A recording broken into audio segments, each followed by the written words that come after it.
À retrouver. De toute façon, vu que c'est un amorçage, c'est là.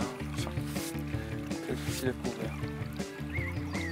Tu peux parler de ton poste déjà là? Ton spot? Bah, c'est de la bordure, de la pêche de bordure, comme je l'aime.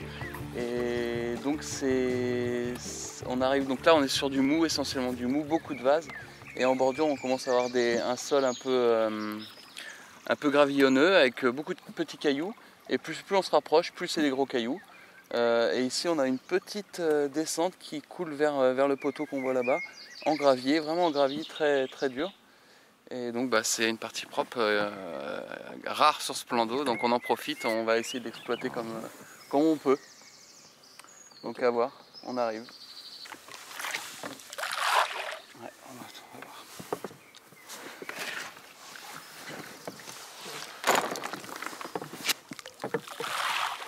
Je pêcherai pas plus près que ça. D'accord.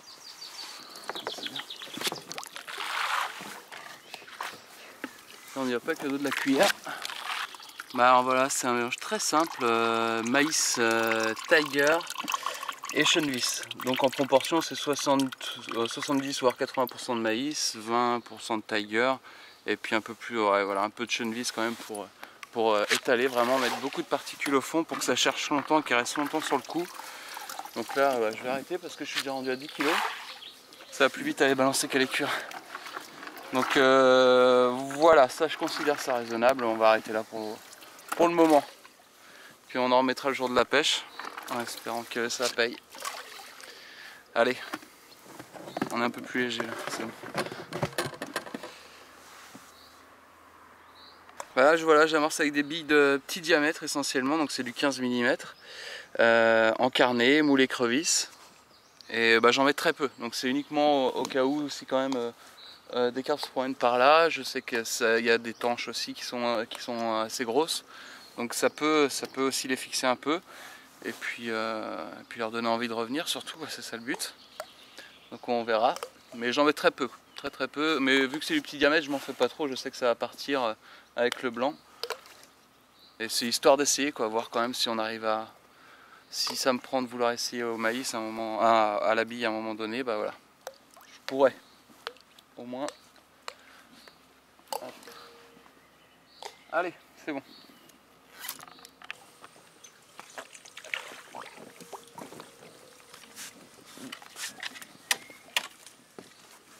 Ça me plaît. Donc là tu fais quoi ça? Donc bah là on a retrouvé un peu le même sorte de fond que sur le premier poste, donc du sol dur. On entend bien. Hein. Il y a un petit peu de débris, mais pas épais. Et donc on a quelques gros cailloux quand même. Donc potentiellement des nids à écrevisses, des choses intéressantes. Donc et vu que je préfère pêcher sur du dur que sur du mou, on va essayer comme ça et puis on verra bien.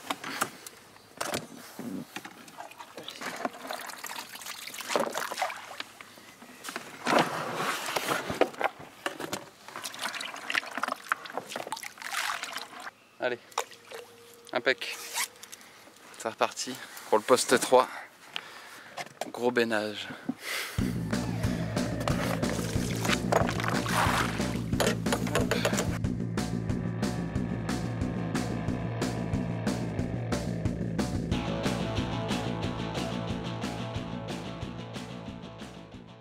Ce que je vais utiliser par contre, contrairement à la dernière fois où avec Jérôme on avait utilisé que des bouillettes, il faut savoir que le plan d'eau est quasiment vierge, il faut avoir très peu pêché.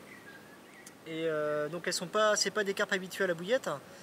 Et il faut savoir aussi qu'il y a très peu de poissons, donc ce qui rend la pêche déjà difficile vu les obstacles. Et une quantité importante de poissons blancs. Et forcément ça aide pas. Donc dès qu'on pêche à la graine, les blancs se jettent dessus, quoi. Donc là ce qu'on va faire, on va essayer de contrer un peu tout ça. On va jouer avec les blancs en fait. on va en faire des alliés, on va dire. On va amorcer beaucoup, très très lourd, sur une petite zone, de façon à créer une attractivité énorme au niveau des blancs, un peu de concurrence alimentaire, et en espérant que les carpes viennent chasser un peu tous les blancs pour manger les restes. Et donc c'est vraiment notre tactique, ça va être ça, je dirais, pour ce week-end. Donc amorçage lourd à la graine, et pour faire venir les carpes. 3 seuls poissons qui ont été pris sur le lac en 2 ans. Ces 3 poissons-là ont été pris avec du maïs. Donc malgré, je dirais que c'est pas forcément sélectif, mais ça reste un appât peut-être numéro 1 en ce moment. Et pour finir, je vais prendre du pelet. Donc un appât pareil qui va rester assez longtemps, peut-être un peu moins longtemps en ce moment étant donné que l'eau est chaude. Mais c'est un appât qui va stimuler les poissons avec sa partie huileuse, donc ce qui va faire bouger énormément les poissons. Donc trêve de blabla, hein. Je pense que je vais, le résultat. avant qu'il fasse nuit, je vais aller amorcer. Donc je vais aller amorcer vraiment de façon assez compacte, très très lourde. Et puis on espère que le blanc va arriver, ça je me fais pas d'illusions, il va arriver. Mais ce que j'espère c'est que les carpes les suivront, quoi. Donc voilà, donc on est mercredi, on va pêcher vendredi, donc dans 2 jours. Donc d'ici 2 jours, je pense qu'il ne va pas rester grand chose. Mais on va remettre certainement vendredi un petit peu d'appât, je pense. Et puis on croise les doigts. Inch'Allah. Allez, c'est parti.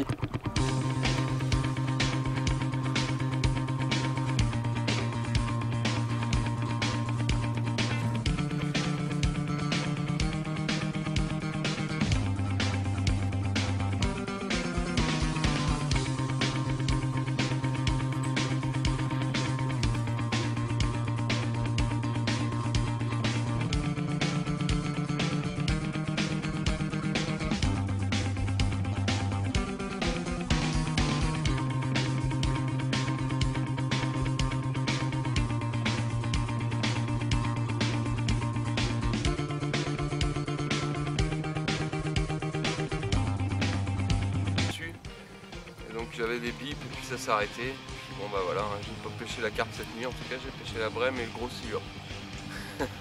Le très gros silure. Allez, aujourd'hui dans la base.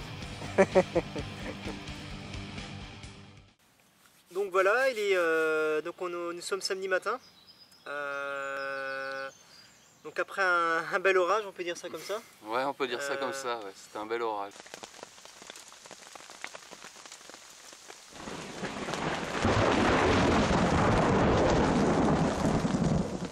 Ça a bien duré au moins, je pense, à peu près 2 heures cette nuit. Donc du coup, c'est le calme plat, mis à part une brème, une grosse tanche. Bon, les cartes ne sont pas encore au rendez-vous. À peine après avoir posé ma canne hier, une de mes cannes sur le poste que j'avais amorcé cette semaine, donc mercredi. Peut-être 10 secondes après, Xav. Ouais, ça s'est déroulé aussitôt, quoi. Ça a déroulé vraiment à peine posé, j'avais la canne dans les mains, ça m'a déroulé dans les mains. Et toi de ton côté, Xav? Bah moi du coup, de mon côté, j'étais un petit peu moins emmerdé que Fiuk cette nuit, et bien que j'avais une brème depuis au moins hier soir sur un de mes montages, une grosse brème, sur 2 grains de maïs. Donc pareil, hein, j'ai enlevé les petites bouchées de maïs parce que c'est vrai que il y a tellement de blanc et tellement de tanches et de brème que bon bah voilà, effectivement ça devient compliqué de sélectionner des carpes. Je suis essentiellement passé en bouillette, tout en gardant quand même des petits diamètres. Parce que je pense que même les billes ici peuvent être acceptées à partir du moment où elles sont pas trop grosses et qu'elles sont attractives. Donc moi ce que j'ai fait, c'est un peu le même principe que je suis repassé en bouillette.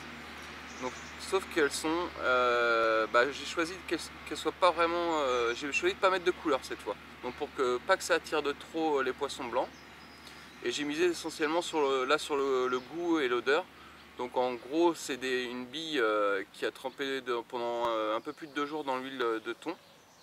Donc on trouve on ouvre une boîte de thon et puis on récupère l'huile qu'il y a dedans.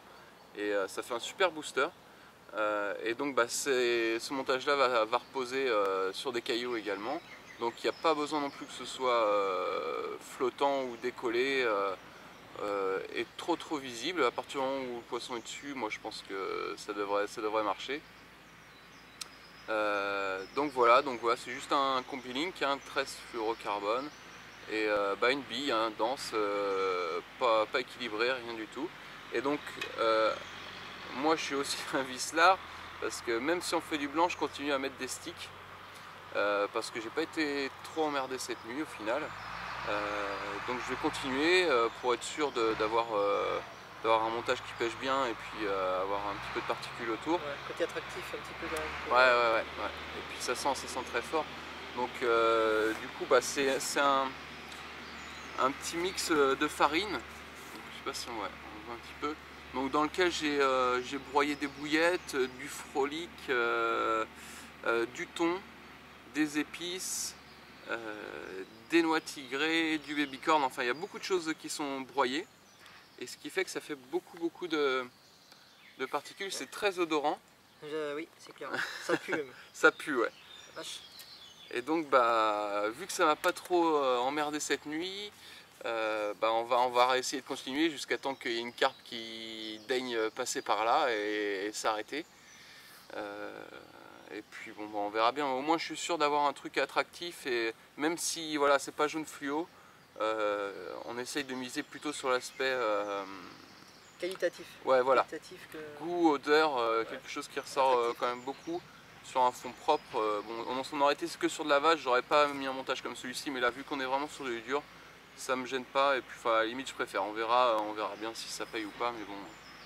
Voilà. Donc mais ça reste, je dirais pour finir un petit peu ce que tu as dit, on se rend vraiment compte que la pêche est vraiment très difficile, dans le sens où les blancs prennent d'assaut, je dirais les graines quand même dans l'ensemble, et que malgré les substrats différents, notamment les fonds durs qu'on a pu trouver, donc qui se démarquent du reste du plan d'eau, c'est pas pour autant que les carpes s'y trouvent. C'est pas la première fois personnellement que je pêche ce poste sous les gros cailloux là-bas et pour l'instant ça nous a rapporté aucune carpe, donc je peux rien y gagner c'est sûr, mais ce qui est intéressant c'est que tous les poissons ici, que ce soit des brochets, des tanches, des brèmes, tout est en taille XXL. Donc on peut fortement supposer que les carpes aussi. Les carpes le soient aussi. Ouais. Donc, reste à savoir où elles sont et voilà. ce qui peut les détourner de leur nourriture naturelle. Voilà. Et c'est pas évident. C'est vrai que c'est beaucoup d'interrogations. Et donc du coup on avance à petits pas, quoi. Il faut essayer plein de trucs pour essayer de trouver ce qui va marcher. Et où ça va marcher, parce qu'a priori même en pêchant sur des spots qui sont pour n'importe quel carpiste évident, c'est-à-dire des cailloux au milieu de vases, on a vraiment de la vase et c'est vraiment une grosse épaisseur, donc entre 30 et 50 cm de vase. Quand on voit une bordure avec des cailloux avec une transition quasi immédiate entre la vase et les cailloux, on se dit que c'est obligatoire, c'est ce qu'on se dit, hein, peut-être des écrevisses qui sont dedans. Oui, forcément. La nourriture naturelle s'y développe un peu plus sur un fond dur que sur un fond mou. C'est pas très profond, donc les eaux se réchauffent un peu plus vite, surtout pendant cette période-là. Et en plus, lorsqu'on a eu des grosses journées de canicule où il a fait quand même très chaud, c'est des zones qui sont tout le temps à l'ombre, quasiment. Donc c'est vrai que là, ça réunit toutes les conditions pour abriter de la carpe et pour que la carpe y passe, quoi. On a tout, on a la sécurité, on a la température de l'eau, on a le fond dur, la nourriture naturelle, enfin voilà. Là, ça paraît logique maintenant. Est-ce que notre logique est vraiment la bonne? Je sais pas. Et puis il faut savoir aussi que c'est des poissons très peu pêchés, voire très peu pêchés. Est-ce qu'ils ont forcément besoin de nos appâts pour se nourrir? Comme le disait Xavier, c'est un étang sauvage et les poissons ont l'habitude de retrouver leur nourriture naturelle. Donc c'est pas impossible non plus que les poissons, je dirais, passent au-dessus de nos appâts et s'en moquent royalement. Donc il y a tellement peu de carpes ici que c'est vraiment un challenge, quoi. Ouais. Vraiment, Et ce qu'on peut aussi constater, c'est, enfin, en même temps, ça fait à peine 24 heures qu'on pêche, ça va faire 12 heures qu'on pêche, c'est que c'est pas forcément créant de l'activité avec du blanc comme ce qu'on avait prévu de faire, hein, c'était ça la technique de base. A priori, les carpes ne sont pas plus intéressées que ça par l'activité du blanc. Elles suivent pas, en tout cas pour le moment, elles suivent pas le blanc, elles viennent pas les dégager pour s'approprier les amorçages. Donc interrogation quoi, interrogation. Ouais. Beaucoup de questions. Beaucoup de paramètres qui rentrent en compte et beaucoup de... Je dirais plus de questions que de réponses pour le moment. Ouais. Donc, ouais, mais bon, c'est ce qui fait le charme aussi du plan d'eau, c'est toutes ces interrogations. Je dirais un poisson ici vaut son pesant d'or. Ouais, il vaut 20 poissons dans le public largement. Alors ouais. qu'on pêche dans un truc qui est bon, qui est privé, particulier on va dire. Ouais. Mais voilà, comme tu disais, les poissons, ça fait des années qu'ils mangent très bien sans nous. Et voilà, hein, maintenant, encore s'il y avait un gros cheptel, je pense qu'on arriverait peut-être plus à intéresser les poissons par rapport à la concurrence alimentaire. Mais si là, on a des carpes qui ont leur nourriture et qui ne sont pas obligés de se battre pour l'avoir, ouais. Elles vont pas aller se faire chier à jarter des blancs tout à fait. Pour manger des trucs qui les intéressent pas. Donc là, Javier, tu vas aller poser tes montages? Ouais, on va aller poser ça, là il doit être 10h, là, 9h30, ouais. 10h. Et puis on va reposer ça, et puis en espérant que ça remarche, et puis enfin que ça marche tout bêtement, et puis on va essayer de réamorcer un petit peu pour un petit peu réactiver la zone. C'est quoi? Je sais pas, une tanche, je sais pas. Ça a sauté en plein dans à côté des arbres morts. Ah, j'ai pas vu. D'accord. Ah oui, d'accord. Donc voilà, juste le spot qu'on a amorcé, sur lequel je vais déposer ma canne, on vient de voir un poisson sauter. Bon, c'était pas un gros poisson. Et ce qui prouve qu'il y a encore de l'activité, qu'il reste encore un petit peu d'amorçage. C'est vrai qu'on a beaucoup amorcé Ocean Vis, on a des petites particules, donc les poissons vont mettre du temps à tout nettoyer. Donc là, ce que je vais faire un peu comme Fuke en déposant mes cannes, c'est que je vais lancer juste 2 ou 3 poignées de maïs avec du chenvis, et puis je vais quand même réinsister et rebalancer une dizaine, une quinzaine de bouillettes par poste. On sait jamais. J'ai envie de croire en ce que j'ai commencé à faire, donc on verra bien. Bon donc il n'y a plus qu'à, on va aller jeter ça à l'eau. C'est parti. C'est bon? Allez, on y va.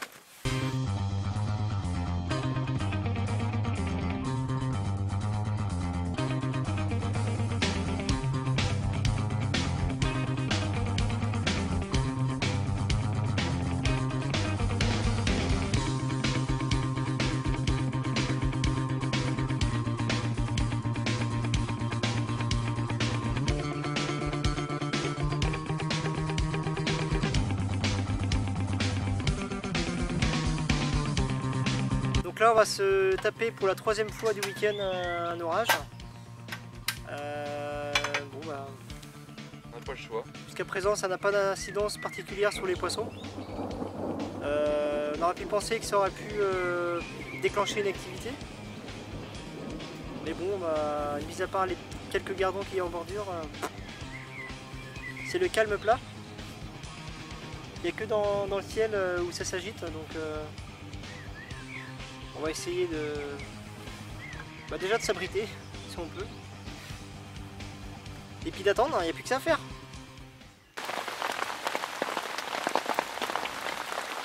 C'est trop bien. De toute façon j'aime pas le soleil, c'est pour bien. On va faire bouffer sous la pluie.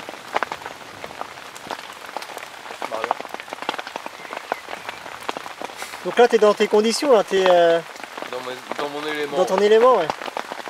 Ah, je préfère me cailler les miches dehors. On se caille pas, ça va, mais je préfère être trempé, en chier, prendre des risques, que rester à la maison à s'occuper des gamins, quoi. C'est vachement plus drôle.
vraiment, je pense, quelque chose d'important.